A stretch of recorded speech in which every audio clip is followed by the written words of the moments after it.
VARIG is one of the most storied names in Latin American aviation. For decades, they dominated the Brazilian skies, commanding almost 50% of the domestic market at their peak. On the international side, they had a virtual monopoly between 1965 and 1990, and that they were the only Brazilian airline operating international flights. I don't think it's an exaggeration to call them the Pan Am of Latin America. They ordered the most modern jets of the time and flew them to glamorous overseas destinations like New York, London, Johannesburg, and Tokyo. They had the best cabins, the best people, and the best food, with first-class passengers being served caviar and lobster medallion on Japanese porcelain. To fly VARIG was a bit of a flex, especially in the 60s and 70s. They were a symbol of privilege and prestige.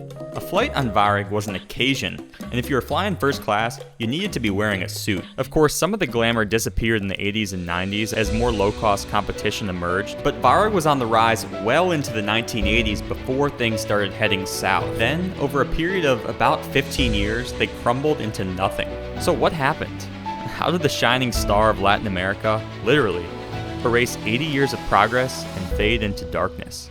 Well, to understand their demise, we need some historical context. Our story begins in 1920s Brazil. The country was way smaller than it is now, at under 35 million inhabitants, and GDP was about $2,000 per capita, about a quarter of that of Argentina at the time, and a tenth of the United States.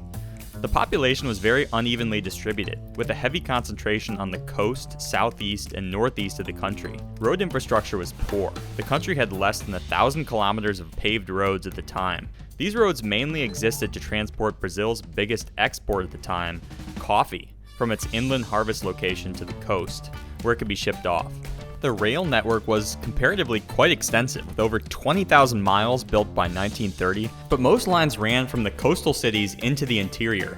Their purpose was to pick up the riches of the jungle, not to connect one city with another, and as such, they were fairly impractical for passenger use. Air travel was, of course, in its infancy, and there were 0 land-based civil airports at the time. However, the impact flying could have on Brazil's economic development quickly became clear. Brazil is a large country, occupying more than half of South America. Population centers are separated by hundreds and in some cases thousands of miles. Between them were huge mountain ranges, rivers, thick jungles and forests that were going to make the development of land transportation difficult, if not impossible. Now, of course, the adoption of commercial air travel wasn't going to happen overnight, but it had to start somewhere, and the first logical opportunity was using seaplanes to reduce journey times between coastal cities. Enter a man named Otto Meyer, a German immigrant and former pilot for Royal Prussian Aviation. Germany, technically the Weimar Republic at the time, was one of the earliest adopters of air travel, and was also home to some of the most innovative airplane manufacturers of the time: Junkers, Focke-Wulf, Heinkel, and Dornier. The Germans were looking to expand their aviation influence abroad, and Otto had the perfect opportunity for them. He approached the predecessor to Lufthansa and offered them equity in a new Brazilian airline, in exchange, of course, for their help in securing airplanes, crews, and maintenance support. A deal was struck, and in 1927, VARIG was born. In their initial years, they operated exclusively in the state of Rio Grande do Sul, flying seaplanes between Porto Alegre, Pelotas, and Rio Grande. The first planes, or more accurately, flying boats, were manufactured by Dornier, and they were noisy and slow. Pilots sat in an open cockpit, exposed to the elements, while the passengers sat in an enclosed cabin in the hull. Journey times on the route were around 2 hours and 20 minutes, way faster than the train and apparently not too much more expensive either. In the early 30s, the German partners sold their stake. VARIG returned their Dorniers, and Otto enlisted the help of the state government to transition into a land-based airline. VARIG built some hangars and acquired Junkers F-13s and Ju-52s, which were very versatile aircraft and could land pretty much anywhere. They certainly didn't need paved runways. If you recall from my Finnair history video, these planes were literally landing on snowdrifts, glaciers, ice sheets, you name it, so grass or dirt wasn't a big deal. Now, keep in mind there weren't any radio-based navigation tools and certainly no GPS, so the pilots relied on their compasses, pocket watches, and visual references below to get from point A to point B. When World War II came, VARIG had to change its strategy a bit because getting parts for German planes was a bit of an issue. Otto's German ties were also a bit of a cause for concern, given Germany was now the enemy. So VARIG's shareholders replaced him with a native Brazilian, Ruben Berta, who was the company's very first employee, hired by Otto Meyer himself. About the time Ruben took the reins, VARIG launched its first international service to Montevideo in Uruguay with the de Havilland Dragon Repeat. Additionally, they acquired 4 Lockheed L-10 Electras, which offered greater onboard comfort, range, and fuel economy than the outgoing Junkers. After the war, there were a bunch of Douglas DC-3s and Curtiss C-46s up for grabs at very low prices, so VARIG bought 4 of the former and 2 of the latter, using them to launch service to Sao Paulo, Rio, Santa Catarina, and Paraná. It was VARIG's most ambitious expansion yet. Ruben's employees were working harder than ever before to keep the operation running smoothly, and he wanted them to benefit directly from the company's increasing profits, so he convinced the shareholders to transfer 50% of the company's shares to a nonprofit foundation belonging to the employees. Proceeds to the foundation would go towards employee benefits, everything from healthcare and retirement to social, recreational, and cultural activities. Remember this, the Fundação Rubem Berta, because its influence would grow materially in the coming years, ultimately owning 87.5% of the company, and it was involved in some questionable decisions later on that may have done the company more harm than good. Anyways, back in the 50s, VARIG was on a bit of a tear. They acquired Aerogal, which greatly expanded their Brazilian network.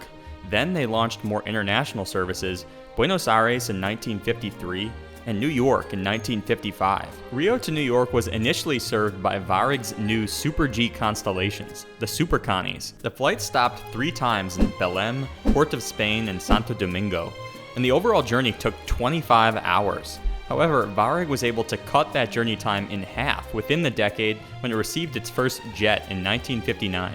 Now, it's worth mentioning that the onboard product had evolved pretty dramatically since the Junkers days, where there were no flight attendants and no cabin service. Now, if you were flying VARIG's Constellation to New York, you were getting pampered, no matter what class of service you were flying. Passengers were served lobster thermidor, foie gras, and beluga caviar and Japanese porcelain, and had access to a sort of living room lounge with rotating seats at the back of the plane. Now, I hear you asking, Peter, how much did these tickets cost? Well, I'm not really sure, but what I can tell you is that average international airfares in general were pretty ridiculous, with London to New York running around $500 in 1950s dollars, which equates to roughly $6,000 today, or about a month's salary for the average individual. In the early 60s, VARIG snapped up the struggling Real Aerovías Nacional Airlines, giving them a number of new planes and destinations, like Bogota and Miami. Then in 1965, they were handed potentially the biggest gift of their existence to date. Their biggest competitor on international routes, Panair do Brasil, was forced to suspend operations by the Brazilian government. Now, at the time, the government claimed that it shut down the carrier due to financial and technical reasons, but many suspected it was due to a political dispute between top-level officials and the company's shareholders. And indeed, 58 years later in 2023, the government basically admitted the closure of Panair was an act of political persecution. Unbelievable. Anyways, after Panair evaporated, their international routes were awarded to VARIG and its domestic routes were given to Cruzeiro do Sul. In a matter of months, VARIG inherited the rights to operate almost 10 new routes to Europe and the Middle East. To serve these long-haul routes, they used ex-Panair Douglas DC-8s, ex-Real Convair 990s, and their own Boeing 707s. These Rolls-Royce equipped 707s were deployed on VARIG's flagship route, Rio to New York, and supposedly could operate the 4,800-mile trek non-stop, offering it a competitive advantage over Pan Am, whose 707s were equipped with less efficient Pratt & Whitney engines. And speed is great and all, but safety is also important, and VARIG's 707 didn't get off to a great start. In 1962, Flight 810 from Rio to Los Angeles crashed into a mountain on approach to Lima Airport, killing all 97 people on board. It was by far VARIG's deadliest accident to date, and also Peru's deadliest aviation accident at the time. To this day, no official cause has been determined, although accidents were admittedly a bit more common in the early jet days, and I don't think it actually scared many people away at the time, because demand remained robust. Their route map was healthier than ever before, but unfortunately their fearless leader, Mr. Berta, was not. He died of a heart attack in 1966 at age 57. Luckily, he had a reliable right-hand man, Eric Castrop de Carvalho, who was ready to take the reins and did so just days after Berta passed. Eric was keen to standardize the fleet, which had ballooned into more than 10 different aircraft types after their acquisitions of Royal and Panair. By the end of the decade, VARIG retired all its DC-6s, Convairs, and Super Connies, as well as about half of its DC-3s. Their replacement? The Lockheed L-188 Electra. one of the fastest and quietest turboprops of the time, with great airfield performance, especially on short runways and at high altitude airports.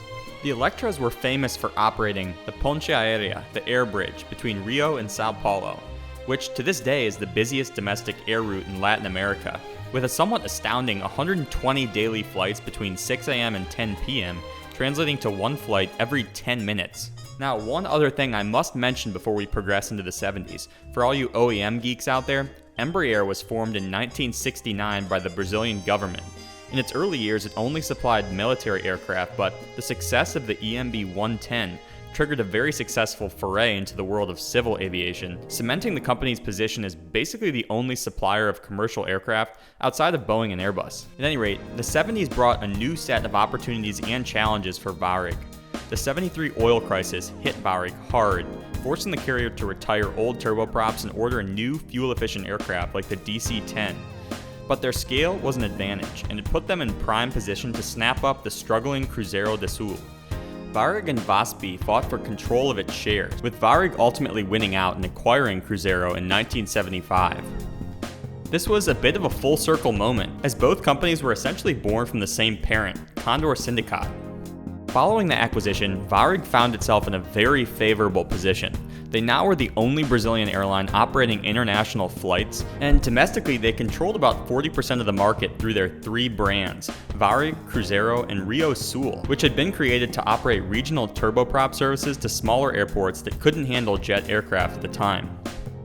Now, despite the lack of other Brazilian international carriers, VARIG still had to compete with the likes of Pan Am and Air France, so they did face pressure to deliver a competitive onboard product and run a reliable on-time operation. And they generally rose to the challenge, investing heavily in maintenance and training at their main base in Rio, fitting their flagship planes with plenty of premium seats, and continuing to deliver their signature meal service on Japanese porcelain. In 1979, Mr. Cavalos stepped down for health reasons, but I'd argue he left the company better than he found it. VARIG had more than tripled its annual passenger numbers over the past decade. Whoever took over this airline would have big shoes to fill and would face a heck of a tough market in the 1980s. So VARIG did what they always had. They chose a familiar face. This time it was Ruben Berta's nephew, Helio Schmidt, that shepherded VARIG through a period of high inflation, foreign currency crisis, and deregulation that saw VASP and Trans-Brazil enter the international market. But the decade started off strong, with more fleet modernization and route network expansion. Mr. Schmidt introduced the carrier's first 747 in 1981, which almost immediately started operating on Rio to New York. Interestingly, while most 747s carried around 350 passengers at the time, VARIG's only carried 240 in a combi configuration where the aft quarter of the plane was reserved for cargo. There just wasn't enough passenger demand in Brazil to justify a passenger-only configuration, but VARIG still wanted the prestige and halo associated with operating the Jumbo, so that's how they solved it. Other new additions to the fleet included the Airbus A300, Boeing 767-200, and Boeing 737-300. As new planes arrived, VARIG steadily started converting its older jets to freighters. Many of the 707s, 727s, and DC-10s saw second lives ferrying everything from flowers, shoes, coffee, drugs, cars, jewelry, horses, you name it, between Latin America, the US, Europe, Africa, and Asia. By the mid-80s, VARIG had grown to over $1 billion in revenue, they were pretty consistently profitable, and they were carrying upwards of 10 million passengers per year. By many definitions, I'd consider these years to be VARIG's best before things started heading south.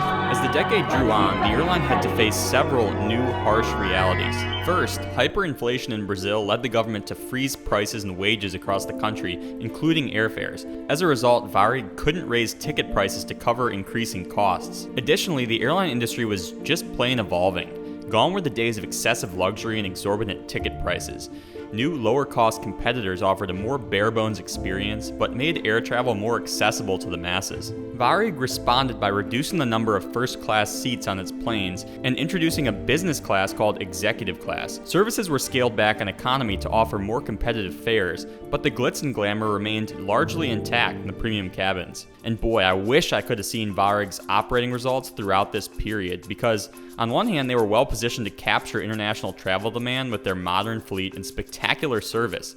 But on the other hand, you had this inflation basically eating away at their profitability, and then you had a new government that granted VASP and Transbrasil rights to operate international flights, which brought VARIG's 25-year international monopoly to an end. Now, over this period, VARIG has started to accumulate debt as they purchase new aircraft, which is totally fine and normal as long as you can afford your interest payments, but finances were starting to get tight as ticket prices and load factors declined. And might I remind you that while the Brazilian government exerted a lot of control over VARIG, at the end of the day it was still a private company, while many of its foreign competitors were wholly or majority owned by their respective governments and had better access to resources and subsidies than VARIG. Additionally, although VARIG was the largest airline in Latin America by a mile, they were still small by international standards, partially because there were just way less people who could afford to fly in South America.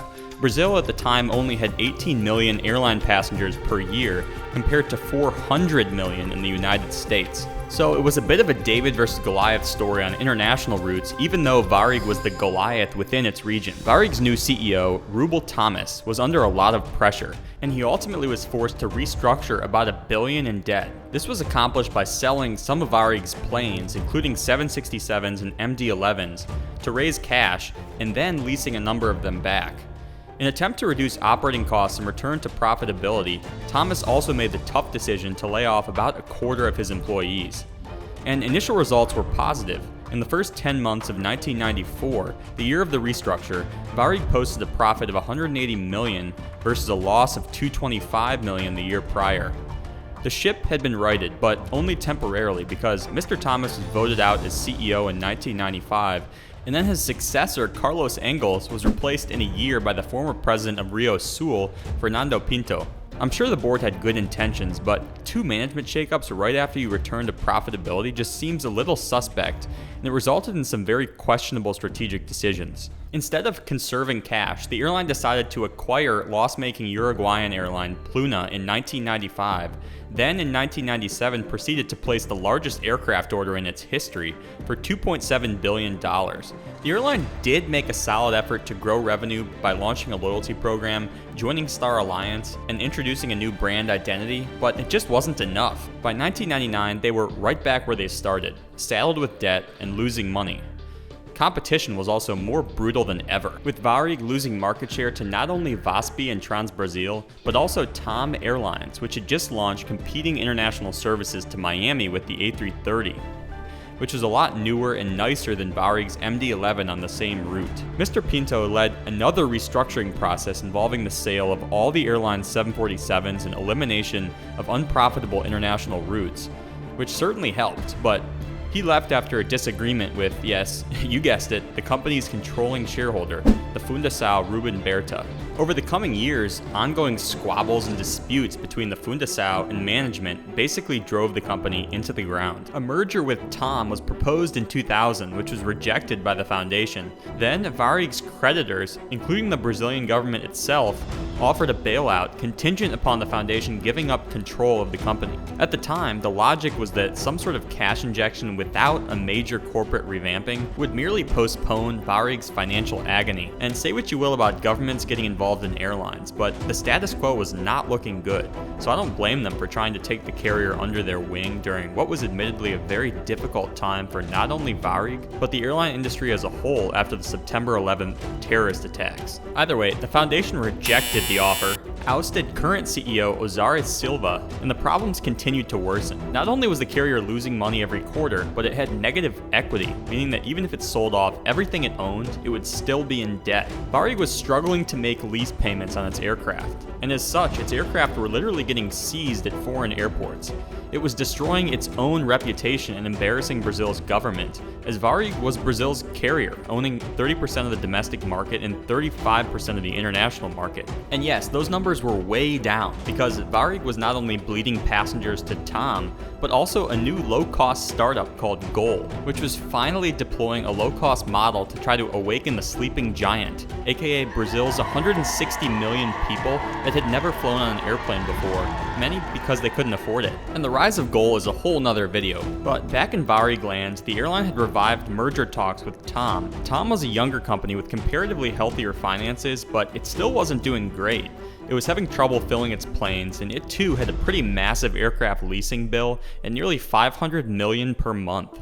So the merger, announced in 2003, was widely seen by analysts and the government as the best hope for resuscitating Brazil's struggling airline industry. Now, does anyone want to venture a guess to what happened when this merger came up for a vote at the VARIG Board of Directors meeting? Yes, it was blocked by none other than the Rubem Berta Foundation, which decided it would rather retain control of a failing airline than have any stake in a viable airline, even though it was supposed to represent the well-being of VARIG's 18,000 employees.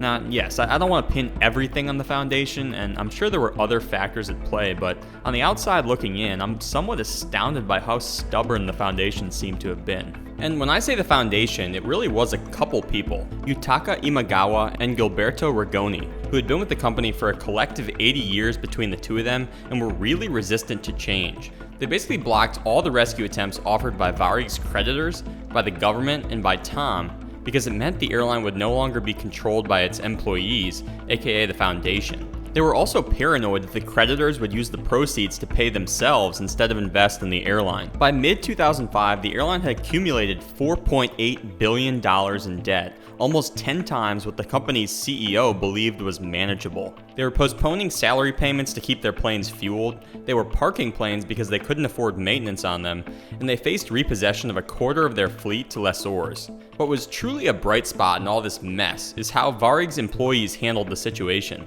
Instead of just giving up and throwing in the towel, many of them adopted a do-whatever-it-takes mentality to prolong the company's survival. Not only did they voluntarily forego salaries, but they also brought items like coffee from their own homes to serve passengers on board. VARIG was their livelihood, their pride and joy, and they didn't want it to disappear. However, their heroic levels of hospitality on board couldn't reverse decades of mismanagement, and in 2005, VARIG filed for bankruptcy. In an attempt to turn itself around, the company downsized drastically. It sold off its cargo and maintenance division to raise cash and trimmed both its fleet and route network. By mid-2006, VARIG was a tenth of its 2005 size, flying just 10 planes to 7 domestic and 4 international destinations. The bankruptcy courts had made 2 attempts to auction off the airline.